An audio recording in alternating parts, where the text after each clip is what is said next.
감사합니다. 자, 오늘 볼 말씀 이사야서 55장 7절에서 9절입니다.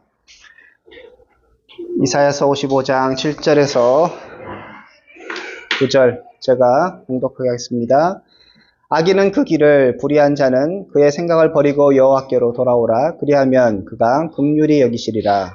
우리 하나님께로 돌아오라. 그가 너그럽게 용서하시리라. 이는 내 생각이 너희의 생각과 다르며 내 길은 너희의 길과 다름이니라. 여호와의 말씀이니라. 이는 하늘이 땅에서 높음같이 내 길은 너희의 길보다 높으며 내 생각은 너희의 생각보다 높음이니라. 아멘. 자, 계속해서 이제 하나님에 대해서 좀 생각을 해볼 때, 오늘은 이제 하나님이 우리와 얼마나 차이가 있는가, 이 부분을 좀 살펴보도록 하겠습니다. 요즘에 뭐 MBTI 많이 하시죠? 저는 관심이 없는데 하여튼 뭐 서로 많이 물어보고 딱 만나면 MBTI 뭐세요? 뭐 이렇게 물어보잖아요. 그러니까 그것을 하는 이유가 다른 게 아니라 상대방을 이해해서, 그러니까 옛날에는 이해가 전혀 안 됐던 거죠. 제가 왜 저런 얘기를 하지? 왜 저렇게 반응하지? 말 안 통하네, 이상한 사람인가? 뭐 이런 식으로 했다면 이제 뭐 심리학적 그런 발전이나 이런 걸 통해서, 이건 뭐 심리학까지도 안 가는 것이지만 뭐 어쨌든 상대를 좀 이해해 보려고 노력하는 겁니다. 저 사람이 저렇기 때문에, 뭐 외향적이기 때문에, 내향적이기 때문에, 뭐 사고형이기 때문에 그래서 저렇게 반응하는구나 이렇게 생각하잖아요. 상대방을 아는 데 있어서 그 사람 자체가, 그래 그 사람의 뭐 사고의 메커니즘 혹은 뭐 관심사 이런 걸 아는 게 굉장히 중요해지죠. 또 이제 상대방을 아는데 중요한 게 뭐냐면 이제 언어의 사용이에요. 사실은 같은 단어를 쓰지만 그 단어가, 내가 생각하는 단어와 저 사람이 생각하는 단어가 다를 수 있잖아요. 네. 야!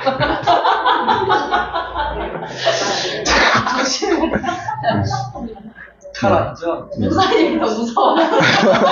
아니요, 나는 녹음돼서 박제돼갖고.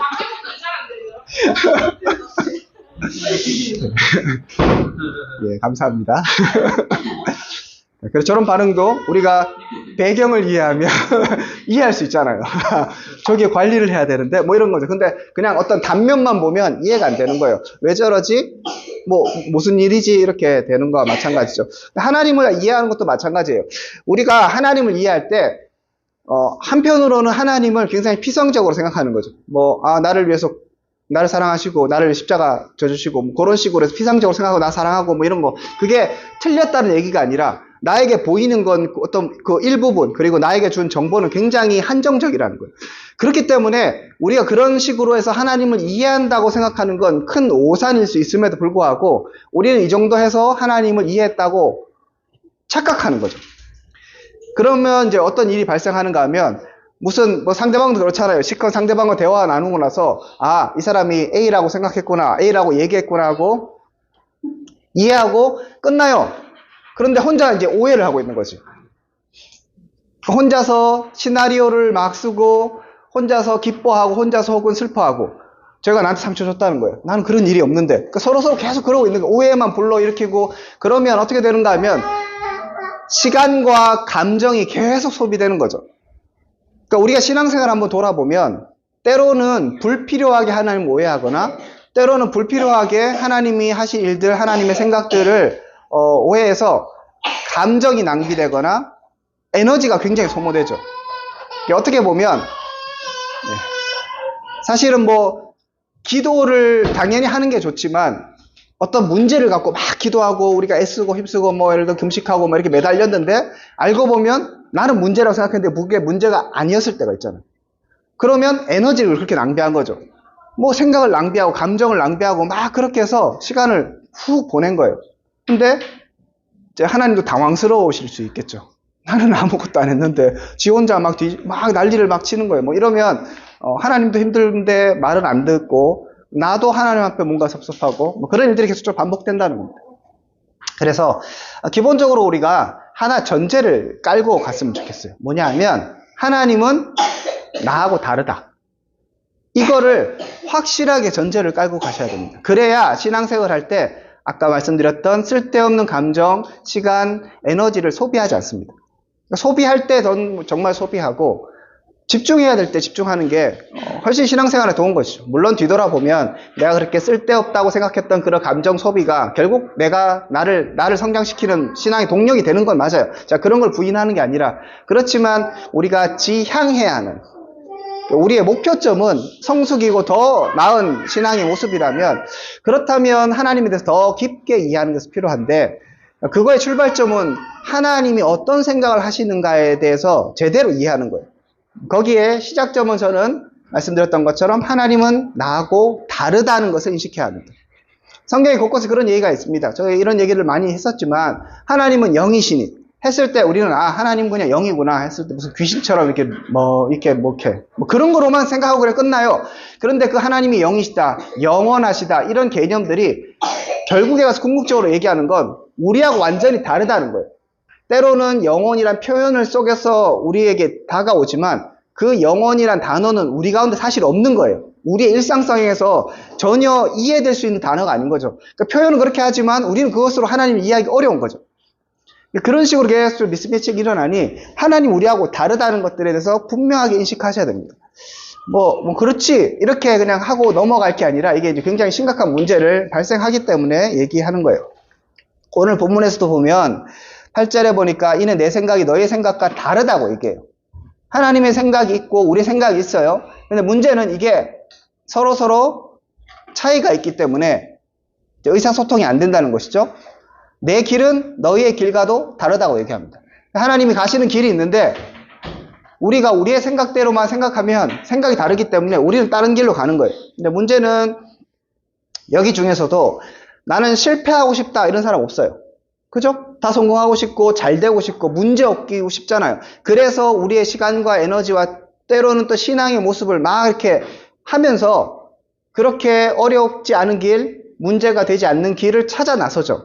그런데 성경은 얘기하기를 하나님의 생각은 우리의 생각과 다르고 하나님의 길은 우리의 길하고 다르다고 얘기합니다. 이것이 여호와의 말씀이죠. 그래서 9절에 보면 그 차이가 얼마나 다른가 하면 차이가 있는데 하늘이 땅보다 높음 같이 내 길은 너희의 길보다 높으며 내 생각은 너희 생각보다 높다라고 얘기합니다. 자, 차이가 얼마나 큰가 하면 우리는 MBTI 정도면 서로를 이해할 수 있어요. 근데 하나님은 이해를 못할 수준의 정도로 완전히 차이가 크다는 거죠.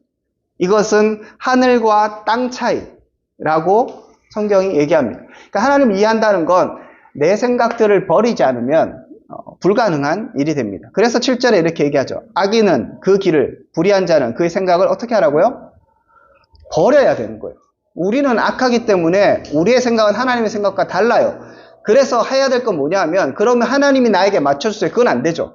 그러니까 내 생각을 버려야 되는 거죠. 내 기준을 버리고 내 관점을 버릴 때에만 그때에 하나님을 이해할 수 있고 여호와께로 돌아갈 수 있게 됩니다. 예로 아주 간단하게 오늘 또 오래간만에 또 재밌네요. 굉장히 쉬운 예로 아담과 하와. 그러니까 여러분 아담과 하와를 생각해 보세요. 인류에 있어서 이제 아담과 하와를 여러분들이 무슨 원시인으로 생각하면 안 되잖아요. 죄 이전이기 때문에 굉장히 똑똑하고 이제 어떻게 보면 문제가 크게 없는 그런 상태입니다. 좋은 상태라는 거죠. 하나님과도 깊게 교통할 수 있는 그런 상태였어요. 그죠? 근데 아담과 하와가 어떤 결정을 내리는가를 보면 선악과를 먹을 때 하나님이 안 된다고 하셨고 문제라고 얘기하셨습니다. 먹는 날엔 정령 죽으리라고 얘기했죠. 그런데 그가 마음을 잘못 먹으니 이제 보는데 이렇게 되죠. 여자가 그 나무를 본즉 먹음직도 하고 보암직도 하고 지혜롭게 할 만큼 탐스럽게 또 한 나무라고 인식하기 시작했죠. 그러니까 하나님이 말씀하신 것과 정반대의 생각을 했어요. 그런데 두 생각이 충돌하는데 그런데 결국 선택한 것은 죄의 길이었죠. 그러니까 여러분도 생각해 보셔서 아까 말씀드렸던 것처럼 누구도 실패하고 싶지 않다니까요. 누구도 내가 나쁜 길을 걸어가야 되겠다고 생각하는 사람이 없다니까요. 하와가 이걸 먹을 때 무슨 판단을 했는가 하면 이걸 먹으면 내가 잘 살겠구나, 하나님처럼 되겠구나, 이렇게 먹으면 지혜롭게 되겠구나라고 생각해서 먹은 거예요. 그죠? 문제는 그 판단이 잘못됐다는 거죠.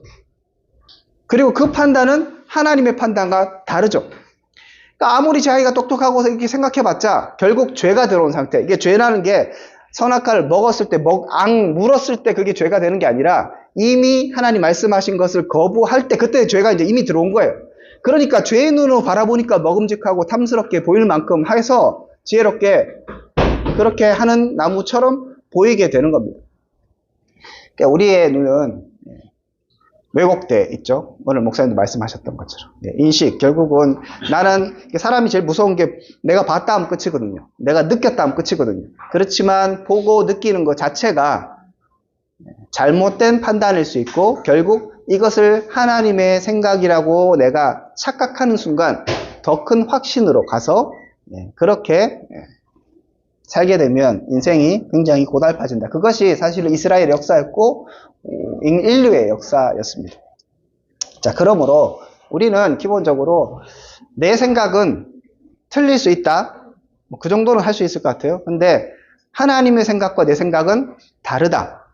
그러니까 이 얘기를 제가 계속 하는 이유는 메커니즘이 다르다는 거예요. 그러니까 우리가 나하고 타입이 다른 MBTI 타입이 다른 사람을 생각했을 때 그 생각하는 사고의 수준이 다른 거잖아요. 생각의 그런 메커니즘이 다른 것처럼 하나님은 우리의 관심사하고도 다르고 그 다음에 우리가 생각하는 메커니즘과도 다른 메커니즘을 가지고 하나님의 일을 하고 계신다. 이 전제를 분명하게 갖고 가셔야 됩니다. 자, 그럼 이제 조금 역사 속에서 혹은 우리 하나님이 하신 일들에 대해서 예를 들어본다면 제가 이거 몇 번 말씀드렸어요. 하나님의 관심은 개인에게 있지 않다라고 제가 몇 번을 말씀드렸습니다. 그렇죠? 근데 우리의 관심은 나 자신이죠. 이 메커니즘은 MBTI가 다른 적극과 적극보다도 더 큰 갭이 있어요. 그러니까 나는 내 중심이에요. 내가 잘 되고 내가 행복하고 나에게 이득이 되는 것이 무엇인가를 따지는 게 죄악된 인간의 메커니즘, 어쩔 수 없어요, 그거는. 근데 하나님의 메커니즘은 하나님 중심이죠. 그러니까 서로 중심이 있기 때문에 안 맞아요. 그래서 죄인은 하나님과 함께 할 수 없죠. 하나님께 예수 그리스도로 말미암아서 이제 의인으로 만들어 주시고 이쪽을 계속 끌어당기고 계시죠. 그래서 나의 중심성을 버리지 않으면 우리는 성경을 봐도 성경을 나 중심적으로 볼 수밖에 없는 거예요. 성경을 100번 읽어도 1000번 읽어도 계속 그쪽으로 가는 거죠. 그런데 내가 내 메커니즘을 좀 하나님의 메커니즘을 바꾸고 하나님께 집중하기 시작하면 말씀도 다르게 보일 수 있게 되는 거죠. 하나님은 개인보다는 하나님의 나라에 관심이 있으십니다. 그 나라가 하나님의 백성이죠.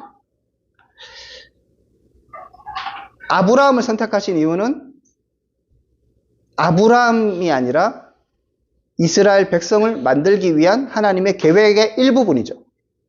근데 우리는 아브라함에 집중해요. 그러니까 그 뒤에 하나님의 뜻을 자꾸 잊어버리는 거죠. 그러니까 그거를 무시하거나 우리가 전혀 안 받아들인다 그런 게 아니라 메커니즘이 작동을 안 하는 거예요. 계속 그냥 아브라함만 보는 거예요. 근데 하나님은 아브라함을 선택하신 이유는 하나님의 나라를 이루기 위해서 시작하시는 거잖아요. 야곱을 선택하신 이유도 그렇게 선택하신 이유, 요셉을 선택하신 이유가 다른 게 아니라 하나님의 나라를 이루기 위해서 이스라엘 백성이 필요했고 그 백성을 통해서 하나님 누군가를 계시하시고 그렇게 가시는 거죠. 그럼 오늘날도 다른가? 오늘날도 똑같은 거예요. 하나님이 나에게 집중하시는 것은 나 자신의 행복과 안위와 이런 것뿐만 아니라 그러니까 나중에 또 이제 하나님 정말 우리를 사랑하신다는 것도 말씀드리겠지만 그건 이제 자꾸 그걸 먼저 하니까 우리의 메커니즘이 자꾸 먼저 작동해갖고 자꾸 오해하기 때문에 제가 이걸 먼저 얘기하는 거예요. 그러니까 오해하지 마시고 하나님 우리 사랑하시고 정말 그건 맞는데 그런데 하나님의 기본적인 것은 성경을 이제 그런 공동체의 관점에서 한번 쭉 창세기부터 보세요. 완전히 달라요. 그리고 성경을 보면 하나님은 사실 개인적으로 뭔가를 얘기하신 적이 거의 없어요. 여러분 생각해 보세요. 서신서 같은 경우는 그래도 개인에 대한 이야기가 있는 것 같아요. 그런데 서신서는 예를 들어 로마서 누구에게 준 거예요? 로마에 있는 교인들에게 준 거예요. 그죠? 공동체에 준 거예요. 서신서가 다 그래요. 그럼 디모데에게 준 것이 아니냐. 그러니까 디모데가 뭘 해야 되는가를 준 거잖아요. 그 디모데는 교회를 세우라고 그에게 사도 바울이 막 얘기하는 거잖아요. 그러니까 모든 성경은 사실은 그 개인에게 준 게 아니라는 거죠. 하나님의 나라와 하나님의 백성이 어떻게 살아가는가에 대해서 집중하라고 주신 거예요. 근데 이거를 자꾸 내 생각, 내 관점, 내 삶에 집중하고 그것을 메시지를 바꿔놓기 시작하면 100% 틀린 건 아니지만 자꾸 포인트가 달라지는 거예요. 이렇게 되면 하나님의 생각을 이해할 수가 없습니다. 왜 자꾸 이런 일을 벌이시는가? 이거에 대해서 우리가 깨닫기가 점점 좀 힘들어지고 하나님과 우리 생각 점점 갭이 생기는 거죠. 또 일전에도 말씀드렸던 것처럼 성경이라는 것을 보면 성경은 수천 년에 걸친 역사잖아요. 우리는 지금 우리의 눈으로 우리의 시간대로 수천 년을 지금 보고 있습니다. 그죠? 그런데 하나님은 그러니까 우리는 이제 그렇게 보죠. 그러면서 그것을 그 수천 년의 시간을 나라는 시간으로 이렇게 좁혀요. 지금의 시간을 좁혀요. 그런데 하나님은 이제 영원하신 분이잖아요. 그런 역사들 붕 위에 떠계다고 하면 그렇지만 하여튼 이렇게 그걸 다 모든 것을 다 주관하고 창세기부터 뭘 쫙 보고 계시는 분이에요. 하나님의 스케일은 우리는 오늘, 내일, 10년 여기까지 생각할 수 있어요. 진짜 많이 생각해도 내가 죽을 때까지를 생각해요. 그런데 하나님 개인에게 관심이 없잖아요. 하나님 초점은 그것보다는 이제 하나님 나라, 백성, 하나님의 구속사, 하나님의 어떤 분인가를 계시하는 것에 쭉 관심이 있기 때문에 하나님은 역사 전체를 보시는 거예요. 그래서 혹시라도 이게 잘못되면 어떻게 되는가 하면 예를 들면 이제 민족주의로도 갈 수 있어요. 하나님은 우리 민족을 사용하신다. 그래서 맨날 오버하는 게 동방의 예루살렘이니 우리 민족을 하나님은 엄청나게 사랑하시니 그게 틀린 건 아닌데 그렇지만 나중심적으로 생각하면 그래서 그 하나님의 구원 역사를 내 것으로 관점으로 자꾸 이해해서 바꿔버린다니까요. 유대인이 그랬죠. 내가 선민이라고 한 거죠. 하나님 우리를 선택하셨다는 거죠. 다른 놈들은 다 지옥 갈 놈들이라고 이렇게 생각하니까 하나님께서 이스라엘 백성들을 통해서 세계와 민족과 열방을 어떻게 구원하시는가는 관심이 없는 거예요. 내 민족 이렇게 확 좁아지는 거죠. 하나님의 역사는 그게 아니고 엄청나게 크다는 거죠. 이렇게 생각을 해보면 하나님께서 예를 들어서 제가 요즘에 창세기 좀 보고 있기 때문에 요셉을 하나님 선택하셨잖아요. 그러니까 요셉의 입장에서는 요셉은 지금 형들에 의해서 엄청난 고난을 당하고 있죠. 그래서 노예로 팔려갔어요. 그렇게 살다가 좀 풀리는 것 같더니 다시 그 보디발의 아내의 모함으로 말미암아 또 옥에 갇히게 됩니다. 그런 역사들 있잖아요. 자, 요셉의 개인을 생각하면 때로는 억울할 수 있고 때로는 그 개인의 역사에 가면 내가 분노하기도 하고 저놈들 내가 빨리 탈출해갖고 형들 다 잡아 죽여야 되겠다든지 여러 가지 생각을 할 수 있잖아요. 보디발 안에 내가 쟤는 죽이고 간다든지 여러 가지 반응이 있을 수 있죠. 그런데 요셉이 깨달은 게 뭐냐 하면 이제 자기의 관점, 자기의 생각, 내 인생에 닥쳐진 그 문제를 넘어서서 하나님이 나에게 무엇을 시키셨는가를 깨달아요. 요셉이 특이하게 복수를 하지 않잖아요. 일전에도 말씀드렸는지 모르겠는데 총리된 모함 제일 먼저 해야 될 것 같아요. 보디발 이리 와. 시시비리를 가리고 그런 거를 해야 되잖아요. 저는 요셉이 거기 딱 갔을 때 제일 무서워할 사람이 보디발이 아닌 거예요. 쟤 잘못 건드렸다. 큰일 났다. 근데 성경이 그런 얘기를 하지 않는다니까. 요셉이 그리고 나서 총리가 되고 나서 기근이 있고 이런 걸 하면서 형들에게 어떻게 고백하는가 하면 형들 내가 여기에서 이렇게 총리가 된 것에 대해서 두려워하지 마십시오. 하나님이 나를 애굽 땅에 먼저 보내신 것은 당신들을 키우기 위함입니다. 당신들 이 가족을 보호하기 위해서 하나님이 나를 먼저 보내셨다고 얘기해요. 그러니까 자기의 인생을 자기의 관점으로 보면 해결이 안 되고 그 다음에 그 안에 하나님의 은혜가 있죠, 당연히. 그러니까 슬퍼할 때 막 슬퍼하고, 막 가라앉죠. 그 다음에 어떤 문제가 잘 해결되고 하면 또 다시 올라갔다가, 다시 또 모함받으면 다시 내려갔다가. 그러니까 우리는 그런 인생을 자꾸 살아가는 거예요. 우리의 스케일과 우리의 관점을 보면. 그런데 요셉이 이제 결국에 가서 자기가 하나님이 지금 나에게 뭘 요구하신가를 깨달았을 때를 생각하면 어떻게 깨달았는지 모르겠어. 그런데 그가 고백하는 거, 하나님 나를 먼저 보내셨다고 하고 형들에 대해서 얘기를 하지 않아요. 나중에 야곱이 죽고 나서도 형들이 와갖고 뭐 얘기하니까 걱정 좀 하지 마세요. 다시 그 얘기를 합니다. 그러니까 요셉이 굉장히 특이한 인물인데 요셉은 그것을 어떻게 깨달았을까? 어쨌든 요셉은 큰 그림을 본 거예요. 자, 그러면 하나님의 관점에서 우리가 올바르게 신앙생활 한다는 건 다시 말씀드리면 나에게 벌어지는 그런 여러 가지 일들에 집중할 것이 아니라 하나님이 나를 통해서 지금 무엇을 하기를 원하시는가, 하나님이 나의 이런 인생과 고통과 이런 것들을 통해서 뭘 어떻게 이루어 가기를 원하시는가에 집중하면 내 인생의 짧은 식견에서는 이것 때문에 이게 되고 이것 때문에 저렇게 됐다라고 생각할 수 있겠지만 그거보다도 더 깊은 그 다음에 그것을 초월하는 그런 인생의 소위 말하는 비전들을 발견하게 되는 겁니다. 근데 이 근시안적인 생각으로 아둥바둥 하게 되면 우리가 이 인생의 굴레를 벗어나지 못하는 거죠. 하나님의 관점은 굉장히 넓으세요. 커. 수천 년이에요. 이스라엘 백성들이 애굽에서 400년 혹은 430년을 있었어요. 그러면 초기에 애굽으로 들어갔던 그 70명의 야곱의 가족들은 좋은 시절을 보내고 죽었어요. 근데 요셉을 알지 못하는 다른 왕이 일어났을 때 이제 뭐 고난이 있고 하잖아요. 그러면 그 중간에 어떤 사람들은 출애굽도 못 받고 좋은 시절도 못 겪었고 그 중간에 있는 세대는 그냥 노예 생활을 하다가 죽었어요. 그죠? 근데 또 그 다음 세대는 출애굽을 경험하면서 놀랍게 막 하다가 또 이렇게 하나님 홍해도 걸으신 하나님도 보고 뭐 이렇게도 했어요. 그런데 또 지가 또 잘못해갖고 40년 걷다가 그거 다 죽잖아요. 그 순간순간의 역사 속에서 우리는 자꾸 이렇게 큰 그거를 나에게로 집중시키는데 하나님의 생각은 내가 아니라 큰 역사잖아요.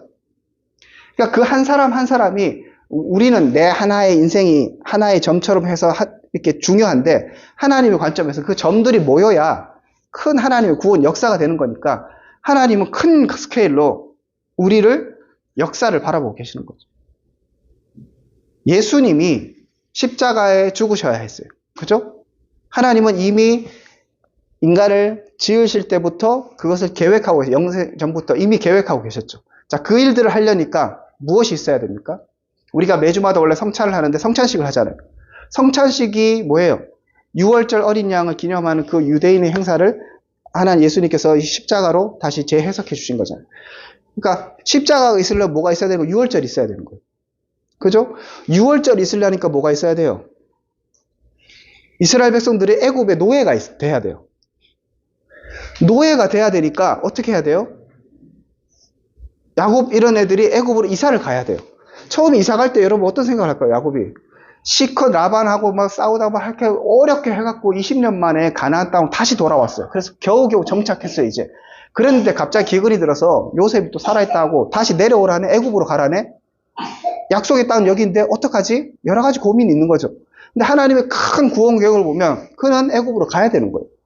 거기서 세계를 마치고 그렇게 살아가야 되는 거죠. 하나님은 그런 계획을 위해서, 6월절을 위해서, 십자가를 위해서 야곱을 선택하신 거예요. 그 야곱을 선택하셨고 그 야곱의 삶을 통해서 하나님은 하나님의 백성들을 만들어 가시는 거예요. 그런 큰 스케일 가운데 정말 하나의 점이 난 거예요. 지금 우리는 뭡니까? 예수님 초림의 예수님이 아니라 재림의 예수님을 기다리면서 지금 살아가고 있는 거예요. 그래서 2000년의 세월들이 지나고 있어요. 이 가운데 정말 한 점인 나를 생각할 것이냐, 위대한 하나님의 역사를 생각할 것이냐. 하나님의 생각은 우리 생각과 다르다니까. 스케일이 완전히 다르다니까요. 나의 인생을 이해하려면 먼저 구원의 역사를 이해해야 돼요. 그리고 나서 그것이 어떻게 이어지는가를 생각하지 않으면 요셉이 했던 것처럼 나의 개인의 역사, 그 순간에 뭐 옥에서 형통케 하셨더라. 그거에 기뻐하는 것이 아니라 이런 굴곡의 인생을 통해서 하나님 나에게 무엇을 요구하셨는가에 대해서 생각하기 시작할 때 그런 자잘한 문제들이 다 거치고 하나님을 보게 되는 거죠. 그러니까 하나님은 우리와 다르다. 제발 믿으세요. 하나님을 내 생각으로 끌어내리지 마십시오. 아예 메커니즘도 달라요. 스케일도 달라요. 생각하는 개념도 달라요. 중심도 달라요. 우리는 우리 지금 내 인생 이것이 중요하다면 하나님은 하나님 중심, 하나님의 영광, 하나님의 나라, 하나님의 어떤 분인가를 선언하시고 선포하시는 계시하시는 그 계시, 그리고 지금 요 시대로 생각한다면 다시 오실 하나님, 그래서 세상을 완성하실 그 하나님의 큰 구원 계획 가운데 어쩌다 보니 우리가 2023년도에 한국이라는 신앙의 자유가 있는, 그리고 뭐 재정적으로도 엄청나게 부유한 그 나라에 지금 이게 탁 던져진 거예요. 그러면 이 순간에 나는 무엇을 할 것인가? 그런 가운데 우리의 아이들을 바라보며 이 아이들을 어떻게 아이들로 키워갈 것이냐. 잘 먹고 잘 살고 건강하고 뭐 그런 거 당연히 중요해요. 그렇지만 그 위대한 구원 역사 가운데 그 아이들은 어떻게 살아갈 것인가. 뭐 그렇다고 해서 우리가 요셉처럼 뭐 아니면 그런 종교구 개혁자들처럼 그러니까 그런 역사들이 다 있는 거예요. 왜 중세가 그렇게 타락하게 되었는가? 하나님의 구원 역사 크게 있는 거예요. 거기 가운데 개혁자들이 막 일어나서 종교 개혁을 일으키고, 그리고 종교 개혁을 통해서 지금 막 이런 일이 일어나고, 또 뭐 자유주의 세력에 의해서 뭐 성경이 뭐 다 신화다 뭐 그런 얘기들이 있는 수 없는 19세기를 지나서 20세기 복음주의로 다시 돌아오면서 다시 복음이 흥망하게 되고, 그런 가운데 한국에 복음이 들어오고 막 그런 구원의 위대한 역사들이 막 흘러가고 있는데 나는 무엇을 할 것인가? 그러면 디모데 청년부는 드림교회는 이제 그렇게 좁아져야, 그래야 내 인생이 이제 새롭게 해석되기 시작하는 거죠. 우리는 뭐 대단한 사람이 아니니까 내가 뭐 그래서 그래 뭐 위대한 선교의 역사를 이뤄보겠다 뭐 그런 것도 아니에요. 그래서 나는 또 나의 인생을 사는 거예요. 야곱은 야곱의 인생을 살았고, 요셉은 요셉의 인생을 살았고, 그 출애굽한 이스라엘 백성들은 출애굽의 그 과정 가운데 삶을 살았고, 어떤 사람은 실패하고 어떤 사람은 승리하고, 그렇게 하면서 하나님의 영광이 드러나고 하나님의 구원 역사가 기록되기 시작하는 거죠. 자, 그러므로 하나님이 우리의 생각과 우리와 하늘과 땅 차이로 다르신 분이라는 것들을 인식하는 것이 필요합니다. 거기서부터 신앙과 말씀과 그리고 우리의 인생은 새롭게 재조명되고 재해석되게 될 것입니다.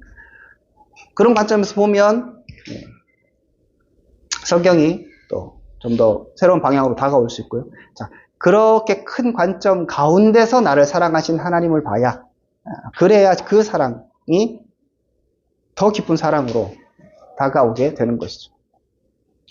그러면 우리가 조금 더 성숙한 신앙생활을 할 수 있을 것이라고 생각합니다. 자, 질문 있으면 질문을 하시죠.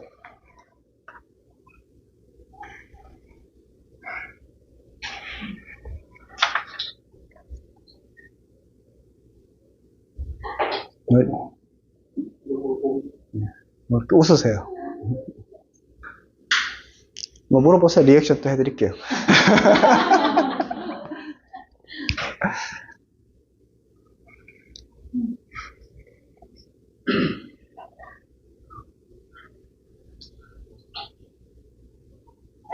네, 질문 없으십니까? 아니, 부끄러워서 얘기 못 할 수 있어요. 조금 시간을 줘야 돼요.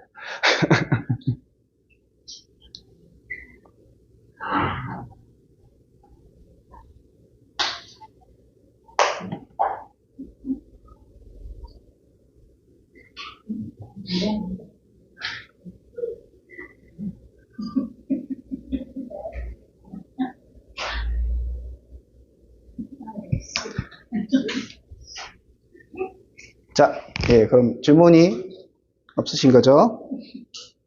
자, 그러면 우리 조별로 흩어져서 오랜만에 한번 모임을 잠시 갖도록 하겠습니다.